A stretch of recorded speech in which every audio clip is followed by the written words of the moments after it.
Cha cha cha cha cha cha cha. Welcome back, man. Where you been, Mister? Man, where have you been? There's Vinny Barbarino and the other one. Where's Charo?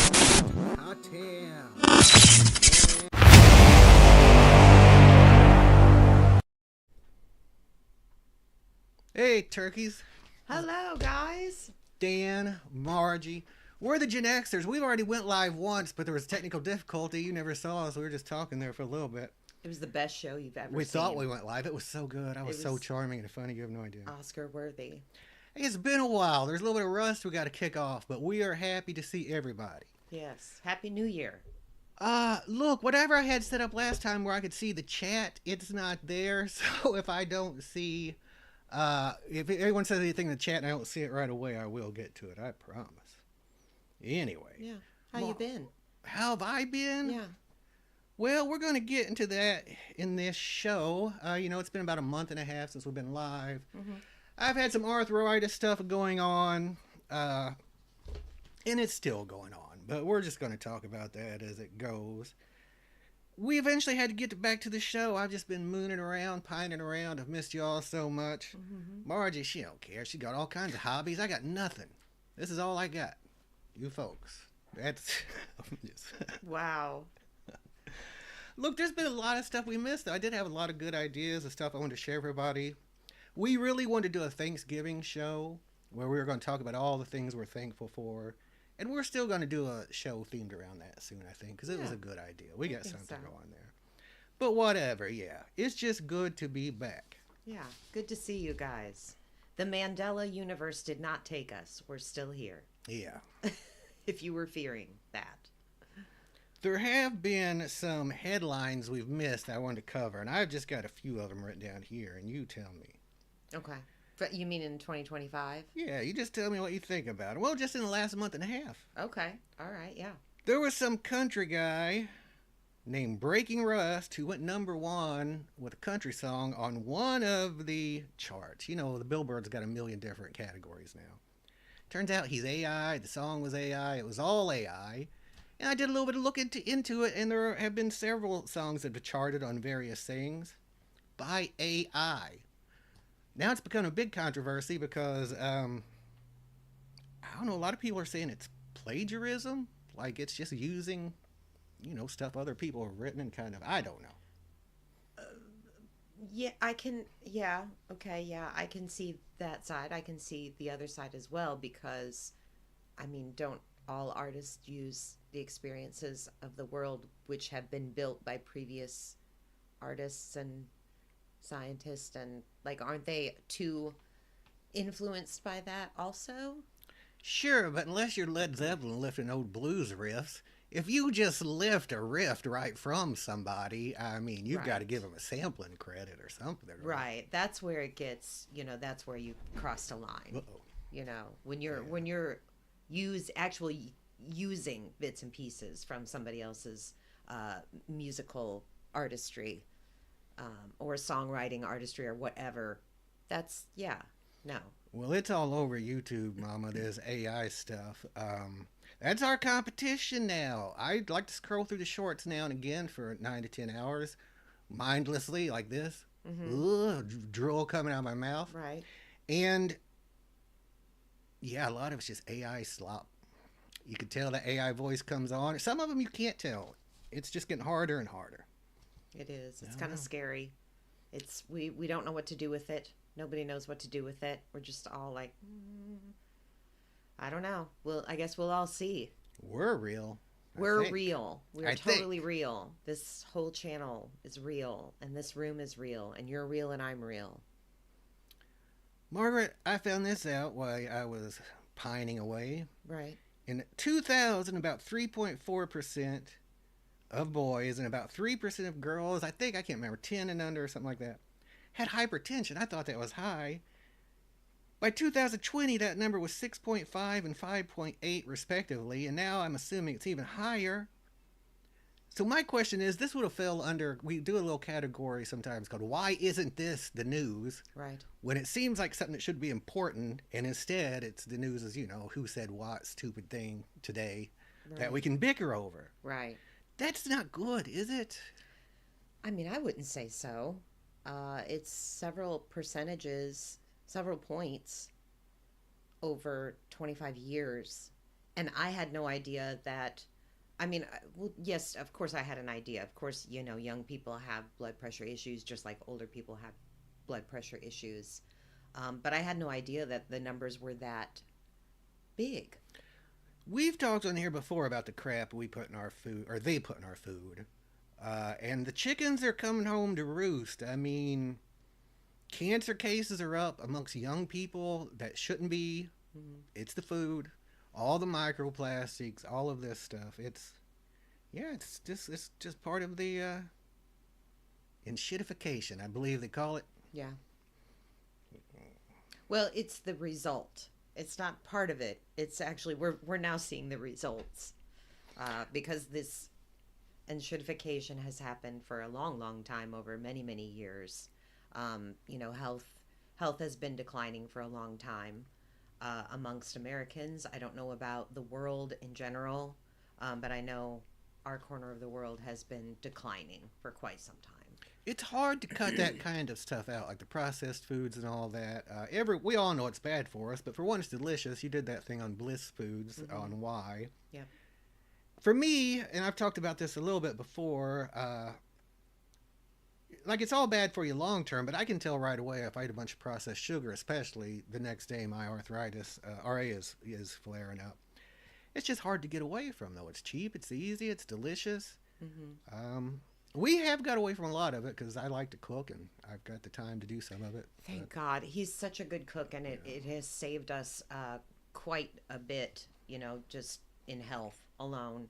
Um, I like to garden, which has helped us quite a bit. I want to garden more and more. So that's helped us. But yeah, I mean, the food is delicious, and also oftentimes it's the only food available. We've created food deserts where there really needn't be any, and we are seeing those results. If you don't have ready access to healthy food that's affordable, you can't get the benefits of it. So we're in trouble as far as that goes. there's nothing affordable. Fruit. Every time I go to the No. grocery store, there's me and a couple old men there grabbing about something.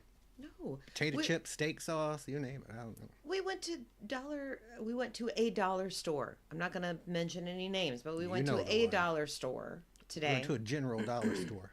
To a dollar store in general, let's say. We're hitting three digits at the dollar stores. Just buying stuff that we regularly buy. The bulk dry goods is usually what we get there, like cat food and toilet paper. We do have 700 cats. We do have That's a that lot of many food. cats, though. So that factors in.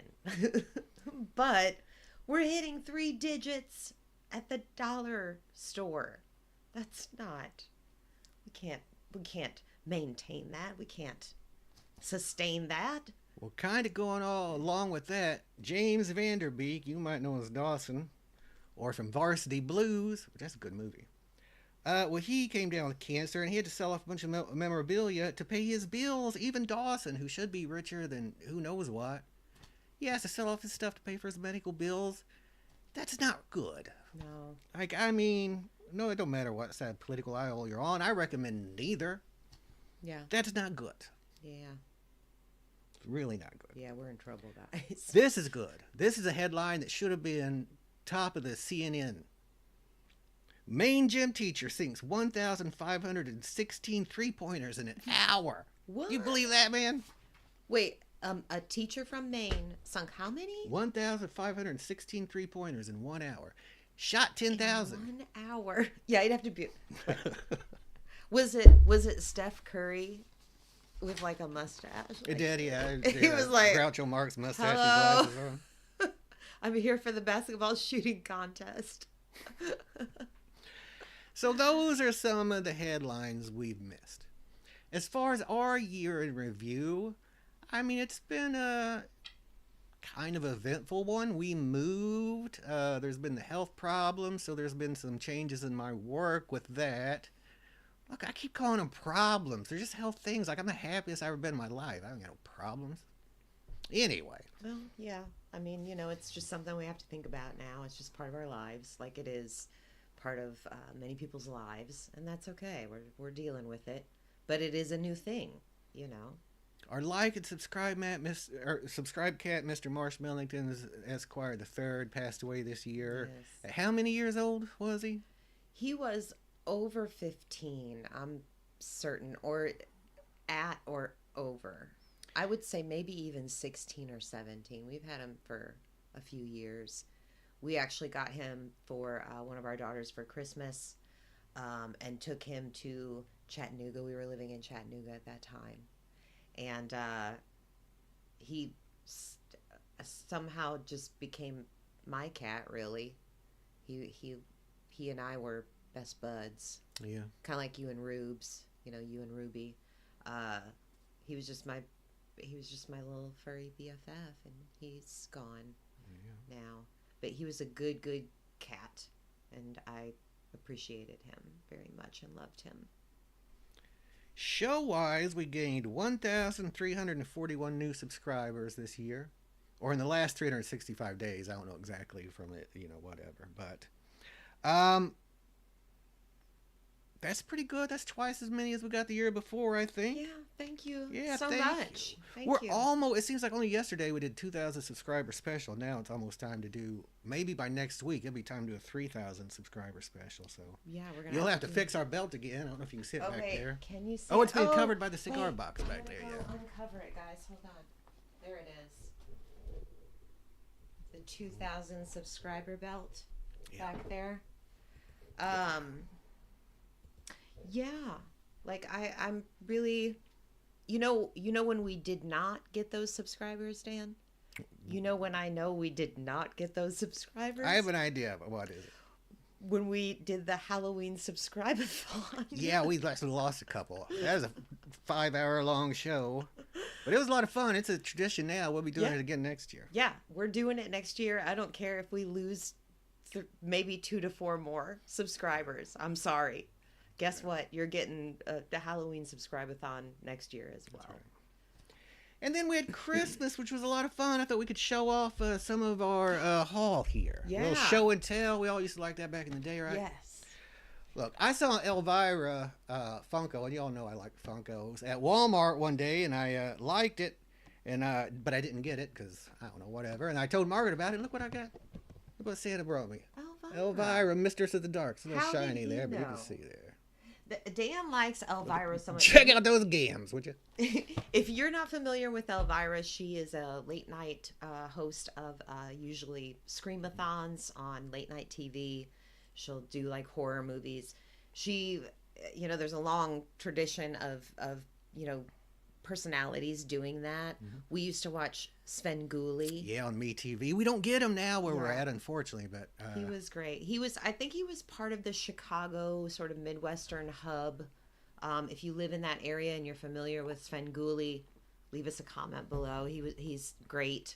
Yeah, he'd just show old horror movies, and he had the funny little skits between there. He'd dress up like a ghoul. And... yeah, kind of like Elvira. Yeah. But I knew you loved Elvira because you actually have a character on WoW named after her. I have a Death Knight named Elvirus. Yeah. Elvirus. Yeah. And I love Deep Space Nine. It's my favorite iteration of Star Trek, and Mark got me a Quark, one of my favorite all-time characters. I just think he's so cute. Yeah. He's a cute little Quark Funko. From episode 1 to the final episode of Deep Space Nine, huge character growth. You don't get that in Star Trek these days. No. No, they just throw out a shirtless Spock and have him start doing his thing. Right. All right, Margie, I'm going to keep on showing these Funkos, but you show us what do you get? What's something you got? Well, my very favorite thing was this this plaque that you got us, which is the sun catcher. So I usually have it up in the window now. But it's us, and it's just so cute. It's us, a little personalized plaque. Got that. And then he got me a ton of, I got a ton of little perfumes. This is like not even half of it. I have like all kinds of little perfumes to throw in my purse and stuff. Love those. And this, which I did ask for, a compilation, like an 80s compilation album. He got me this gold and platinum. What is this? Gold and platinum 80s vinyl. It includes Say, Say, Say by Sir Paul McCartney and Michael Jackson. For goodness sake, come on now. Every Breath You Take, Down Under, Men at Work. You can't get more 80s than that. I was really happy. That's a good. Yeah, got a bunch of things that I loved. This Funko I didn't get for Christmas, but shortly before Christmas, I went to the rheumatologist. And the receptionist or whoever had this on her desk. I said, I like your Grumpy Cat Funko. And she made me take it. She wouldn't take no for an answer. It was so kind. A little tear almost missed up, almost came my eye. But I'm a man. That didn't happen. Metaphorically, it happened. Yeah, I don't really I turned cry. around and slapped his face. Said, get that tear off your face. Man up. I did get, by the way, too, this lovely mug, amongst others, that I'm drinking from this very day. I had to have you clear out some mugs just so I could get you some more mugs. That's okay. You know what I do with the little mugs? And here's a hack for you guys. And we're in a reuse, reduce, recycle culture, which we should always be. We should always be, propagating that circular economy that we love so much. You can use these for little planters when you get done and put your little plants in there, and then you got a cute little planter for you. Yeah. That's free. That's a free life hack for you. Hit like and subscribe. That's right. All right. So a few Christmases back, you got us some personalized Funkos. Yeah. And then yours fell off the shelf and Ruby chewed your hair off until you look like Sinead O'Connor. Mine fell off the shelf into Ruby's mouth, is what he's saying. That dog's always been jealous of you. Yeah. Look, so there's the one of me, there's Funko Dan. And you'll see these back there on the shelf next week. But then you got a new one of you, because I told you I wasn't going to put mine back up until we had a new one of you. So there's you, and there's a little Charlie. So there's me. Little Charlie in there. I just love that it has my clear glasses. I think it's cool. All right, so I've been wanting to, I played a lot of D&D as a kid. I've been wanting to get back into something like that. Our nephew and great-nephew and nieces, that's how old we are. We got great-nephews and nieces. Mm-hmm. We're wanting to do some D&D or something, because he likes Stranger Things. I thought maybe I'd show him how to play it. Yeah. But my daughter got me, or one of my daughters, got me the Marvel Multiverse role-playing game book. So we might try that. I loved the Marvel role-playing game as a kid as well, and it was a lot of fun. Mechanics are a little simpler, so we'll do both eventually. I don't know which one we'll do first. It sounds super fun. I imagine like a role-playing game where you get to be a superhero would be really fun to play. Yeah. If I just keep breaking stuff out, I had a good haul this year. Wait, before you break out that one, I also have a book that you found just after Christmas that was at one of the grocery stores that we went to. It's called Voila Vegan. Dan is vegan, and it really helps his RA, helps with his inflammation and stuff. And I love sweet things. I love to make desserts and mostly eat them. So I really want to, I really enjoyed this book and found a lot of cool tips in here to use already. And I have barely cracked it, so love that. I can't wait. Love it. All that sugar really get me flared up, but I'll do it. I don't care. It's worth it. My cousin, I told him if he gets me a book, to make sure it's big print for one. So wait till you see this thing. He got me the True Ethiopian Bible, which I've been wanting. It's got all the apocryphal books in there. I've talked about her before, how my grandma was like into the UFOs and the Book of Enoch and all that stuff. So I want to read it.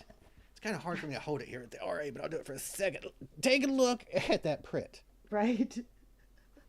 You have to get it right up on that camera. Yeah, small print, my ass. I'm going to have to get me a magnifying glass.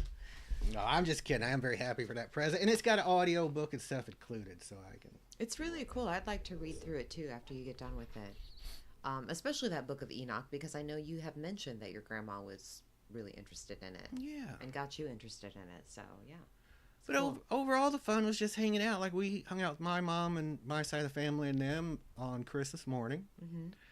Your side of the family, which is much wilder, Yes. Christmas evening. Yeah. And then our girls on Christmas night, we opened presents and we watched our new traditional Christmas movie. This is 2 years in a row. That makes it traditional, Margaret. I'm sorry. Eraserhead.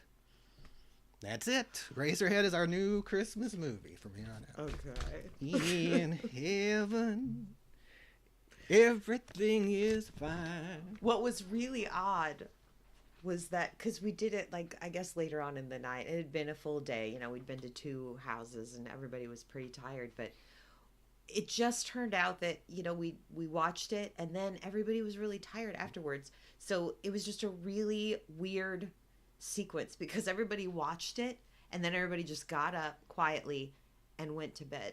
We had a lot of thinking to do. It was like, okay, yeah. I don't know if visions of sugar plums were actually in my head that night, but it really, it gave me a lot to chew on as I slept. You've watched it many times with me now, and I know it's not your favorite, but you're a good wife. This time I told you to watch it as if it was a comedy. Did that change your mind at all? I was wondering when the funny parts would I be. think a lot of it is funny. I do. I think David Lynch is funny. That's what keeps him from being pretentious to me, is that some of it is just laugh out loud funny to me. I don't know. Yeah. But anyway, so when I went to that rheumatologist in November, I got that grumpy cat. I also got a prescription for Xeljanz, which is one of the biologics that cost thousands of dollars a month. Unfortunately, it raised my blood pressure kind of dangerously high within a week, and I had to stop taking it. Now I'm in between medications, which kind of explains, this month-and-a-half break from live stuff. But I put together this little package about biologics, what they are, why they still cost so much, and whatever. So, don't leave us when we click off live here. Stay tuned. I'm going to check out those chats and see if I can figure out how to get it back on our streaming our thing so I can see everybody. And we're going to be back right afterwards. Yeah, So stick around. We'll see you here in just a plenty moment. to talk about. Yeah. Let's talk about some of the most expensive medications in the world. This over-the-counter generic arthritis cream that I use on my hands and neck sometimes that don't really do nothing much. No, I'm just kidding, even though that does seem pretty overpriced. Today we're going to talk about biologics. The last one I was on, Xeljanz, if you could see that. Unfortunately, it raised my blood pressure dangerously high really fast, so I had to get off of it.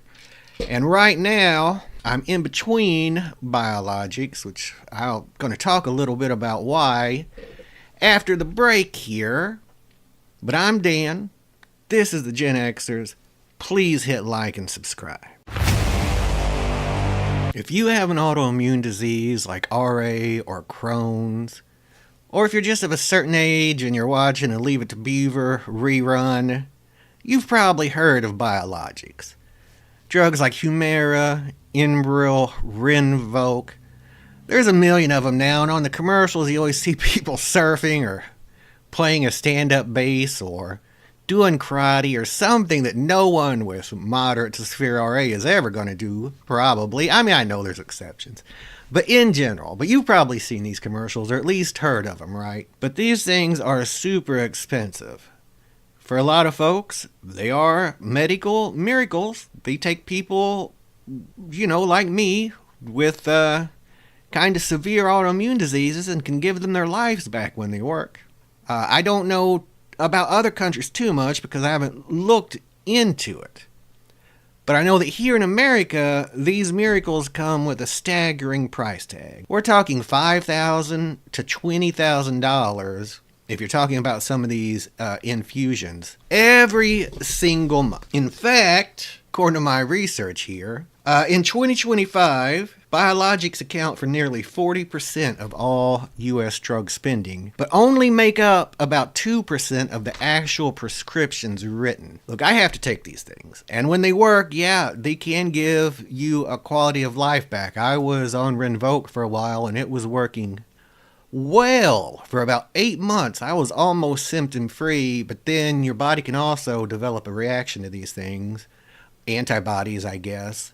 And then, they stopped working. Then I tried Sky Rizzy, and it helped some, but not enough to really, get me back to the kind of quality of life, I'd like to have.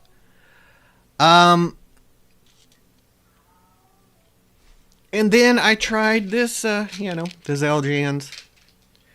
Now I'm between medications, between biologics at least, which explains, kind of the gap between videos here, while I wait for another one to get through my insurance. That's where some of the problem comes in with these things. So let's take a look at why these drugs are so expensive. The patent thickets, is what they call them, I think, designed to keep these things that way. And the kind of brutal games that the insurance companies play to either delay or avoid paying for these altogether. So a biologic isn't exactly made the way other medications are made.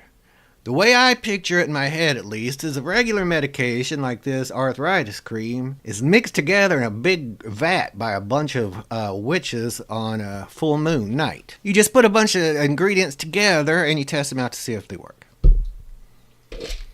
Medications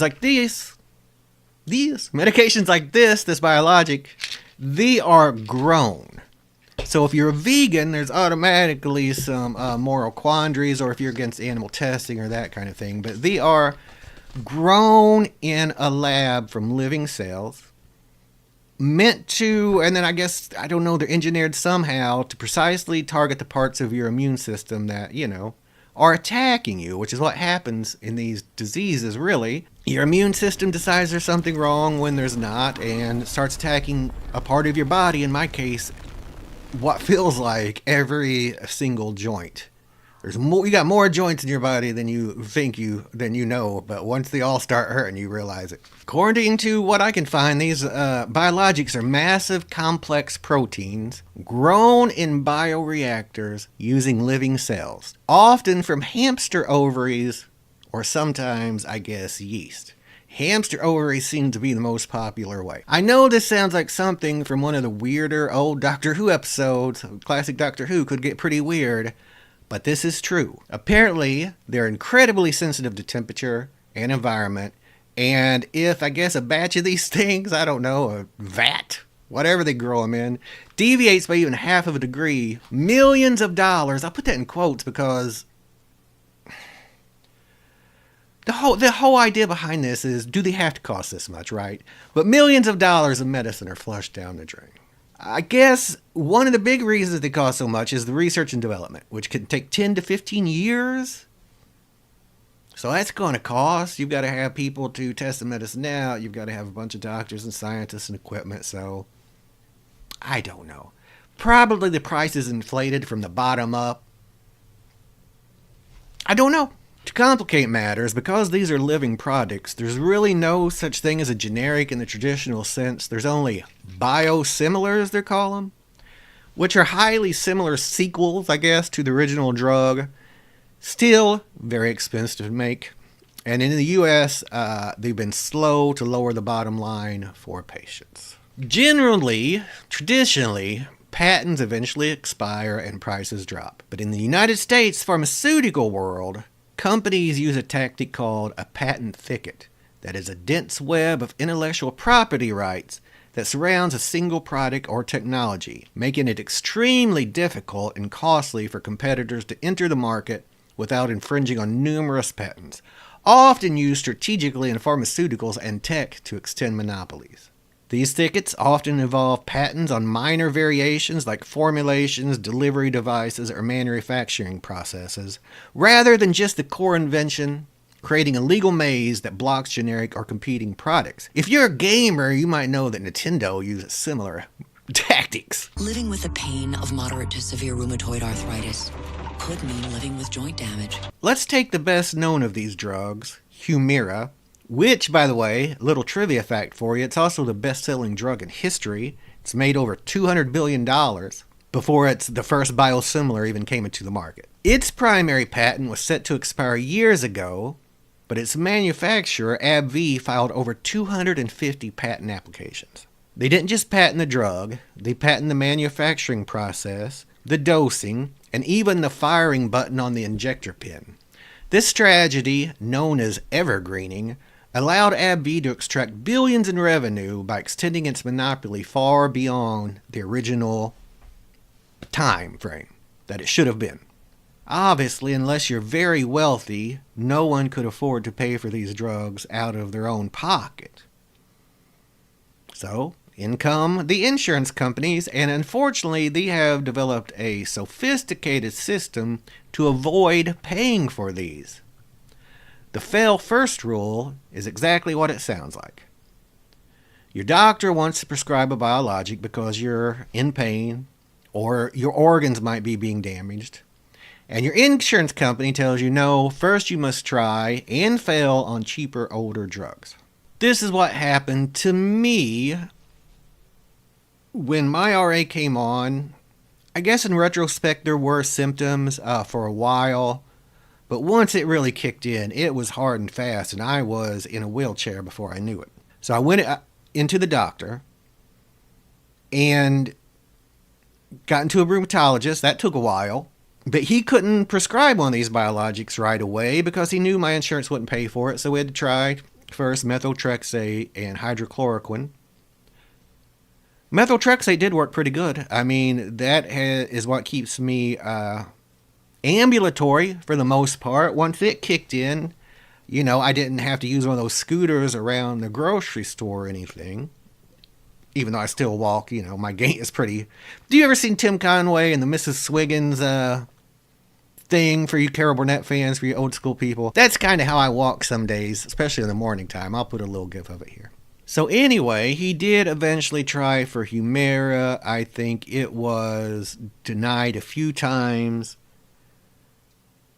I can't remember what changed, but it did get prescribed finally, and it didn't work that great. Then I got the Rinvoq, and that did work. For a while, like 8 months. Eventually your body can develop an immunity to these sometimes, and mine did develop some antibodies. So I had to get off the Rinvoq, unfortunately, because it worked really well. And, you know the history of the rest. Is Xeljanz raised my blood pressure. Whatever. The point is, between all of these, there has been a lot of time where my insurance has denied it or delayed it. And that entire time, my joints are taking permanent damage, damage that isn't going to go away. Yeah, it's frustrating, but it is the way it is. And it's not just me. In 2025, nearly 1 in 5 insurance claims were initially denied. For an RA patient or people in some of these other sort of autoimmune diseases, or, God forbid, cancer patients, spending months or up to 6 months failing on a drug your doctor already knew wouldn't work, it's crazy. For me, it can lead to irreversible bone erosion. It just seems like a messed up system, right? I think we can all agree at this point. Our healthcare system needs some work. Whether you're for the free healthcare version or just whatever, I don't want to get into the weeds about it. It could use some work. Right now, pharmaceutical companies and insurance companies kind of go back and forth blaming each other on why the prices are so high, but I think they're probably in it together. Why wouldn't they be? Maybe I've just lived long enough to be jaded, even though really I think I'm an optimist. But it doesn't matter what I am. We have a system where modern miracle medicine is basically being held hostage by corporate litigation and insurance bureaucracy and greed. We have the technology to stop a lot of these diseases in their tracks, and it is often recommended, I know for RA in particular, that an aggressive treatment early on really ups the chances of, recovery, remission. I guess there is no cure, but remission. Hey, there's a like and subscribe speaker. I mean, it's frustrating. You spend, time on the phone with the insurance company, emails back and forth, whatever, just trying to get some relief. I don't know. I don't know the fix. I'm just telling you how it is. There are a few things you can do if you find yourself in this situation. There are copay cards. Almost every biologic manufacturer offers a copay assistance program. This can often bring these prices down quite a bit. The problem is these things usually seem to eventually run out. Like they'll get you on that medication, maybe it works, and then 6 months to a year, oh, hey, no more cards for you. You've used it up. So now what are you going to do? Appeal every denial. This one's obvious. If your insurance denies something, your doctor will probably appeal it automatically. And a lot of times that will work. It has worked with me. Sometimes he's had to do 2 or 3 appeals and just reword something. It's technicalities, man. People suffer over technicalities. Finally, there are organizations out there like the Patient Access Network Foundation or the Healthwell Foundation. I don't know a lot about them, but I through some research, I found out they do provide grants specifically to help patients cover the cost of biologics. So you can look into it if you need it. All right, so that's a true story of biologics. Margie, Happy New Year. Yeah.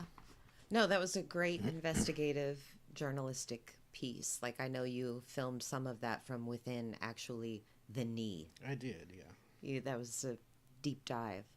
No, I thought it was very informative.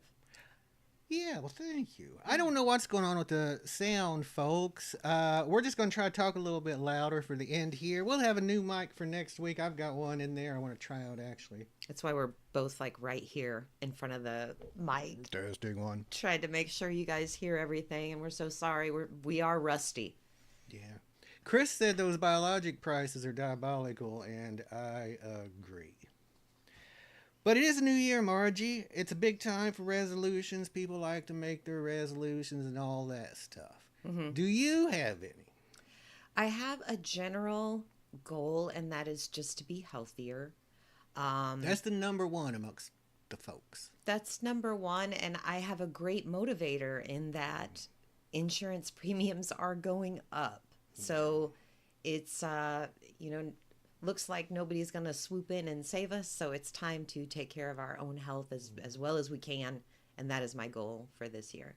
And then I have another more concrete goal, and it came soon after your gift of this voila vegan baking cookbook. And what I would really like to do is each of these recipes in here, just go through and do them starting with recipe 1, recipe 2, and so on, just to see. I'd like to get better. I'd like to practice and get better at vegan baking. So I think that's a good start. You're already very good. You make vegan peanut butter cookies, which are the best peanut butter cookies I've ever had. You could sell those things.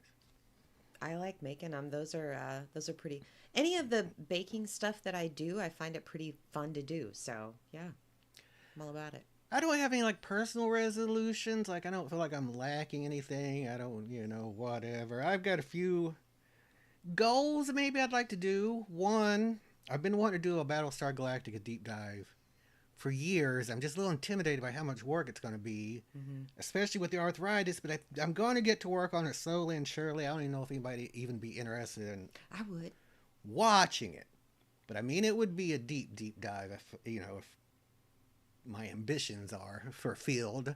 I don't know if that will happen. It's such a good show, and there are so many themes that are running through it. Like, you could probably make that a thesis even, really. The second one is, you folks who have been watching us since the 70s know that I've been growing my hair out. Part of it's just an experiment to see at what point it actually falls down instead of grows straight up, like Don King or whatever. It's a scientific experiment. Stick around to the end of the show. I'll take out this hat and we'll see if it's reached that point yet. But you can see it's a mess under there. Mark, look at that. It's look at those flowing locks back there. I think it's lovely. Either way, I'm keeping a mullet at the very least by the time it's done. Also, since we're doing a scientific experiment on the weight at which your hair will fall, what would we call that point? The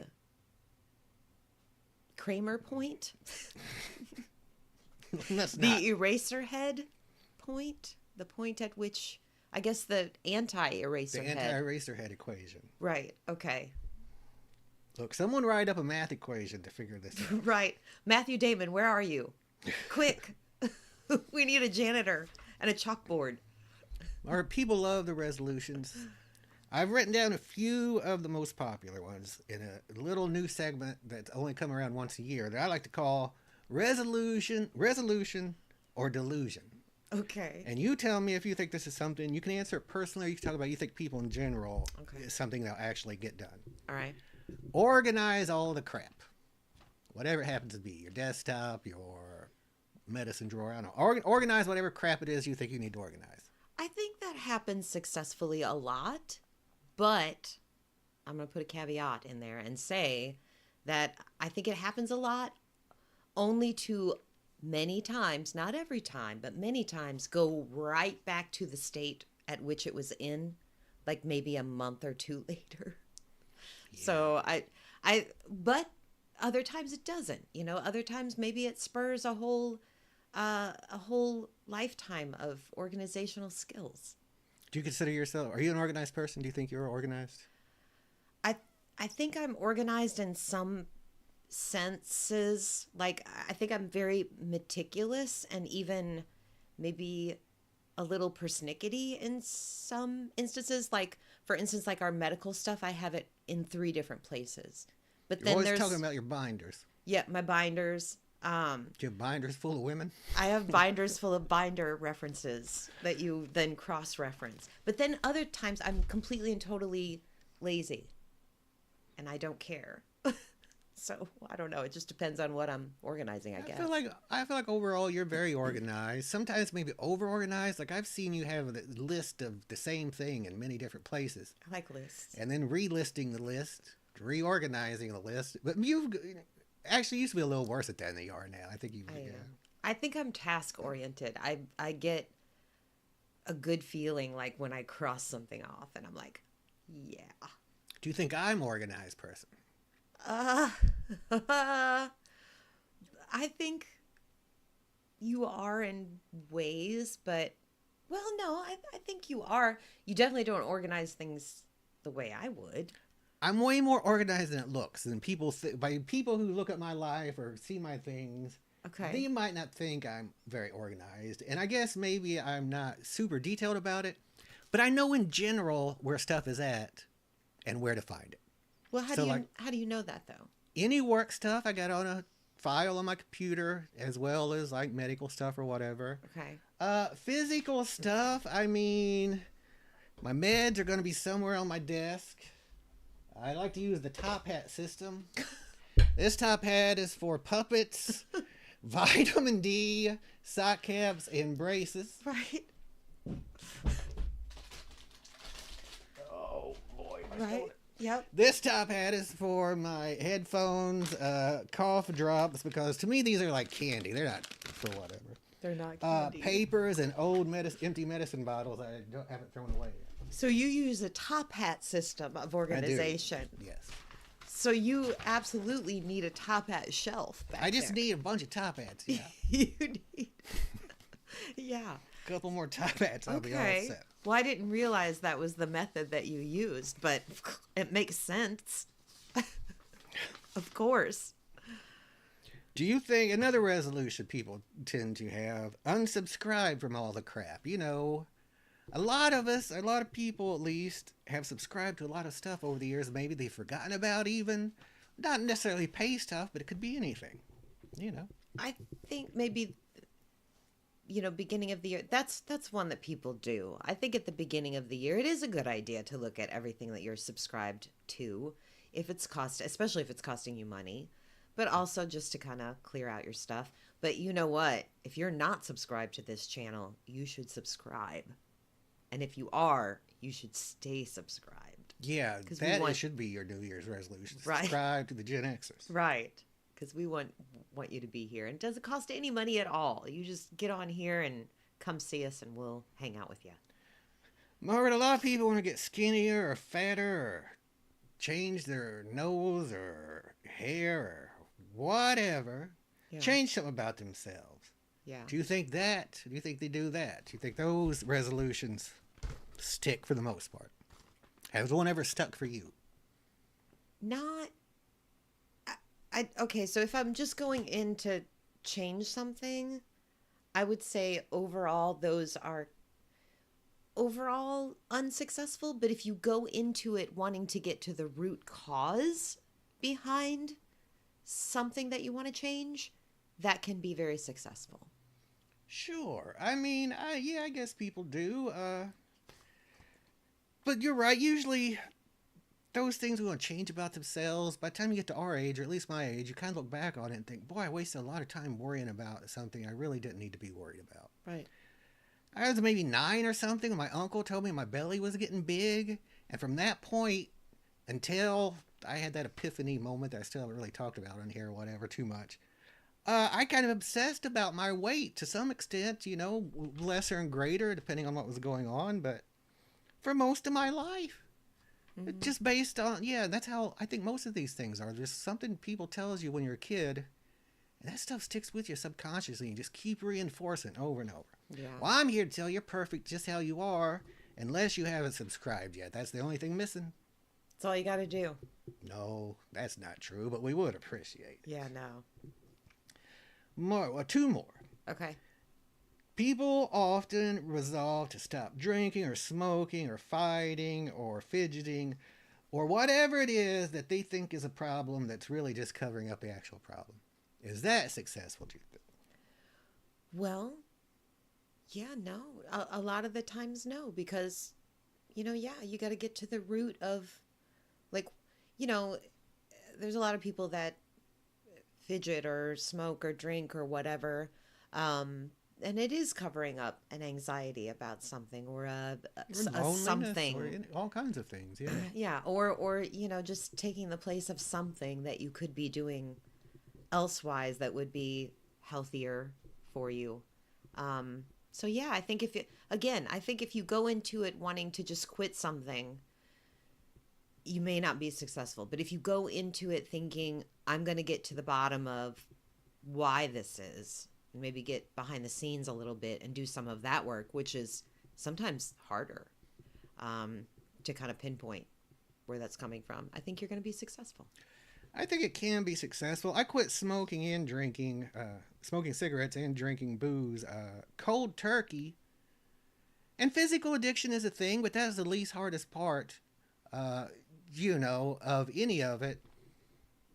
And it did seem kind of spontaneous, but I think that there was underlying, maybe even subconscious work or whatever I'd done. Or with smoking, I was just so sick of it that I think I was just ready to quit. So it can be done. But if it's just arbitrary, hey, I'm going to quit on this day, I don't know how good that works or whatever. Right. I don't even know if picking a quit day is the best thing, because then you're just building it up in this thing. My advice, if anybody wants to quit something, when you get that feeling like I'm sick of this cigarette or I never want to take another drink again, as soon as you have that feeling, quit right then. Just convince yourself that you don't smoke or you don't drink or whatever. Just remember when George Costanza said it's not a lie if you believe it? You just got to do that with yourself. I'm not a smoker. That's all. Yeah. You start having a nick fit. I don't know what that is. Could be anything. Yeah. I don't know. Finally, this one is for us in particular. Pick a movie on Tubi in under 10 minutes. Do you think we could do that? That's a delusion, Dan. You can't do that. We can't pick them in under an hour sometimes. It seems like Tubi is so fun just to scroll through. That's half the fun. It is. And read the descriptions of or even watch the little trailers and be like, okay. Yeah, that's fun. It's like, I guess today's version of walking through Blockbuster. Yeah. And, reading all the titles, all the covers. I feel like I've been rattling the heck out of these papers all show. I'm putting them down. Okay. Show-wise, any resolutions? I would like to hit 5,000 subscribers this year. Okay, that's a good one. We'll see. But most, I just want to have fun, keep doing it. Yeah. We really enjoy it. Yeah. We're always thankful and glad you all stop by. If you're new, if you're a regular, we've really been happy you're here. In the future, I don't know. We'll see what medicine brings, but one thing I found out when we started doing the YouTube stuff is I really love editing videos. I didn't think I would. But I do, but I've been doing less and less of it because it's kind of hard on the hand. So there might be more live stuff and a little less package stuff for now, but that's fine. Going live is a lot of fun too. That's actually the most fun. But who knows? I might start doing live morning coffees with Dan. Yeah. I'll be here at 5 a.m. Turkeys, be up. Be ready. Yeah. Be like a drill sergeant. Yeah. Yeah. I won't be tuning into that show. All right. You got anything else to say to these turkeys, huh? I don't think so. I hope you guys have a happy new year. Resolutions or no. Like Dan said, if you want to change something, work on it. If not, chill. Have a, health, wealth, and happiness in 2026. And we're glad you guys stopped by, and please come back and see us. I will say this. When you accept everything exactly how it is, it's way easier to give up stuff you never thought you would give up. Seems counterintuitive. Those are my wise words for 26. Goodbye, everybody. We'll be back next week. Bye, guys.